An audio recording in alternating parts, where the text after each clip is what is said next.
जय श्री राम दोस्तों। आज की इस वीडियो में हम लोग पढ़ने वाले हैं रूपक, उपमा और उत्प्रेक्षा अलंकार की परिभाषा और उदाहरण। अब बच्चों यह जो हमारा अलंकार है हमारे बोर्ड एग्जाम में हर साल पूछा ही जाता है। मैं यहाँ जो है आपको 2 से 3 ईयर के जो है बोर्ड पेपर है उसमें दिखाऊंगा कि यह जो है हमारा अलंकार हमारे लिए कितना इम्पॉर्टेंट है। यहाँ आप देख सकते हैं कि उन तीनों में से पहला हमारा एक कह सकते हैं उत्प्रेक्षा अलंकार हो गया। अगर इन तीनों में से याद कर लेंगे तो एक न एक आपको अलंकार जरूर मिलेगा और वहाँ से जो है आप 2 नंबर कंप्लीट कर लेंगे। और यहाँ आप देख सकते हैं हमारे दूसरे जो है पेपर में रूपक अलंकार जो हो गया मिल गया। और तीसरे देख सकते हैं बच्चों जो हमारा है कि यहाँ पर देख सकते हैं कि हमारा ये यहाँ पर ध्यान से देखिएगा, यहाँ पर जो हमारा रूपक अलंकार मिल गया। अगर आप इन तीनों अलंकारों में को याद कर लेंगे, समझ लेंगे तो यहाँ जो है आपको एक न एक अलंकार आपको बोर्ड पेपर में जरूर मिल जाएगा।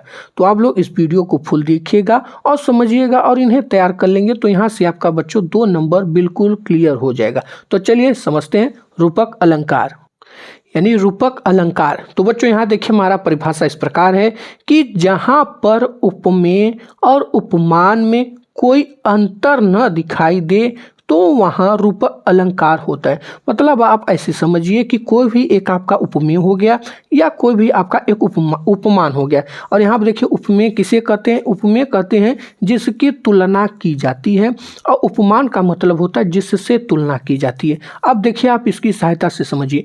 जैसे मान लीजिए आप हो गए, आप एक स्टूडेंट है, ठीक है, और कोई दूसरा अगला स्टूडेंट हो गया, ठीक है।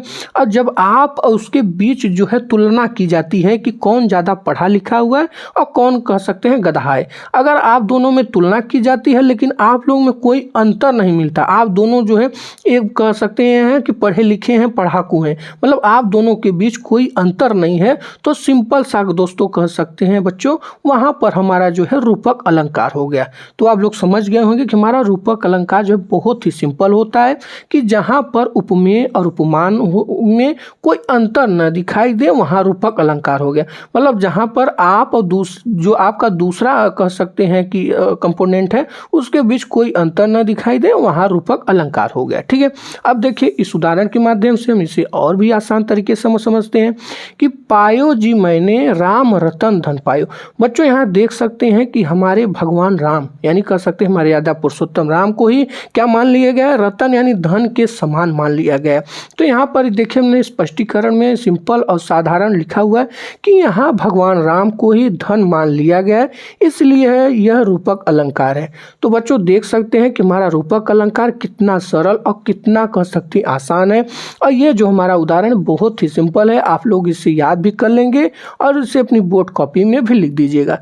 तो अब बच्चों मुझे क्लियर कंप्लीट कर सकते हैं, पूर्ण विश्वास हो गया होगा कि आपको यह रूपक अलंकार समझ में आ गया होगा। और समझ में आ गया तो भाई अभी लाइक कर दीजिएगा, सब्सक्राइब कर दीजिएगा। चलिए अब समझते हैं जो हमारा दूसरा अलंकार है और उसे जो है बहुत ही आसान तरीके से समझेंगे। तो बच्चों हमारा अगला अलंकार है उपमा अलंकार। यह भी बच्चों बहुत ही सिंपल और सरल है।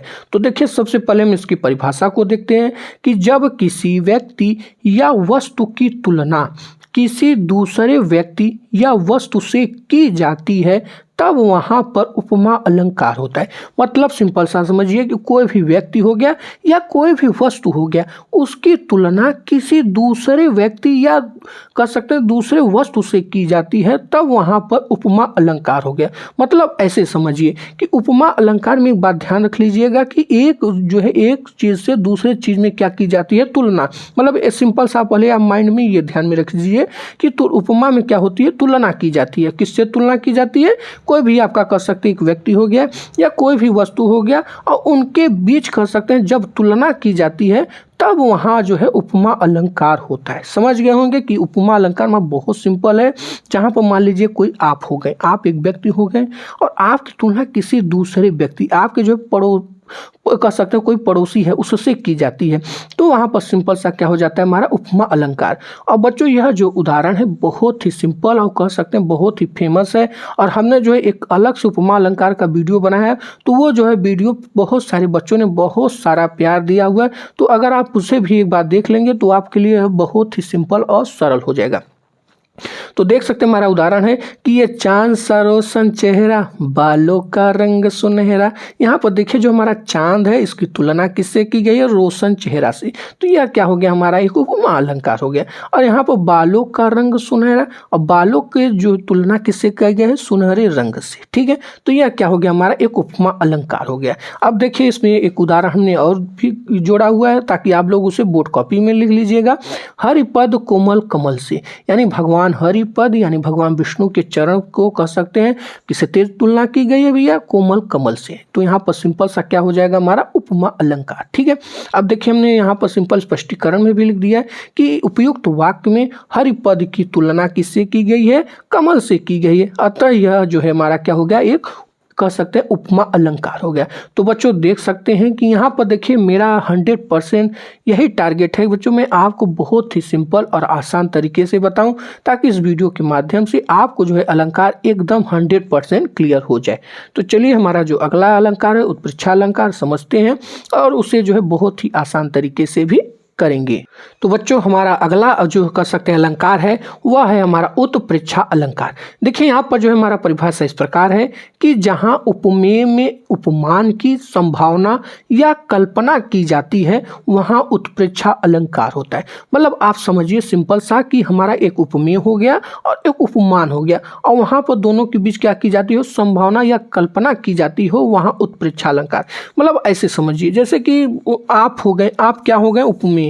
उपमेय मतलब होता है जिसकी तुलना की जाती है, और उपमान मतलब होता है जिससे तुलना की जाती है। मतलब आप और जो दूसरा व्यक्ति है उसके बीच क्या हो सकती है? एक संभावना हो सकती है, कल्पना कि जैसे आप जो है दूसरे व्यक्ति को मार सकते हैं। क्या आप मार पाएंगे? नहीं। एक मतलब एक कल्पना की गई है कि जैसे कोई कल्पना करता है ना कि आज पानी बरस सकता है या आज आंधी आ सकता है, तो वही बात यहाँ पर की गई है कि जहाँ उपमेय में उपमान की कह सकते हैं एक प्रकार से संभावना है या एक प्रकार से कल्पना की गई है कि यहाँ पर 100% कोई भी चीज़ नहीं हो पाएगा, तो वहाँ पर सिंपल सा क्या होता है? हमारा उत्प्रेक्षा अलंकार। सिंपल सा आप लोग ध्यान रखिएगा कि उत्प्रेक्षा अलंकार में की संभावना या कल्पना की जाती है। अगर आप इतना ध्यान रखेंगे तो आप जो है अपने से परिभाषा बनाकर क्या कर पाएंगे? लिख पाएंगे। ठीक है, अब देखिए इस उदाहरण के माध्यम से समझिए कि तूफान को आता देख मानो समुद्र क्रोधित हो गया हो।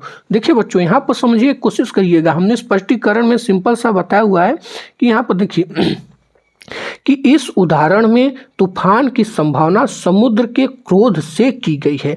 मतलब यहाँ पर जो है 100% क्लियर नहीं है कि यहाँ पर जो है तूफान की जो है आ भी सकता है। मतलब अगर मान लीजिए समुद्र को क्रोध आया तो तूफान की आ सकता है। मतलब सिंपल सा यहाँ पर लिखा हुआ है कि इस उदाहरण में तूफान की संभावना समुद्र के क्रोध से की गई है। तो सिंपल सा क्या हो गया? हमारा उत्प्रेक्षा अलंकार, यानी जहाँ पर संभावना या कल्पना की बात की जाती हो वहाँ पर हमारा उत्प्रेक्षा अलंकार हो गया। तो बच्चों मुझे उम्मीद है कि आपको जो है यह अलंकार तीनों बहुत ही सिंपल और आसान तरीके से मालूम हो गया हो। और हाँ बच्चों, अगर आप तक यार अभी हमारे अपने इस फैमिली के मेंबर नहीं बने तो बस एक छोटा सा काम कर लीजिएगा, सब्सक्राइब करके बेल आइकन जरूर प्रेस कर देना ताकि जो है आप हमारी कह सकते हैं फैमिली में सम्मिलित हो जाएं और ऐसे ही आनंददायक और आसान वीडियो का आप लोग लाभ उठाते रहिए। और हाँ, कमेंट बॉक्स में जरूर बताइएगा कि इस बार जो है 25 का महाकुंभ कहाँ आयोजन हुआ, प्रयागराज में या वाराणसी में, तो कमेंट बॉक्स में जरूर बताइएगा। और वीडियो अच्छा लगा हो तो बच्चों जरूर लाइक कर दीजिएगा और दोस्तों के साथ शेयर करके एक प्यारा सा कमेंट जरूर कर दीजिएगा। जय हिंद, जय भारत, वंदे मातरम।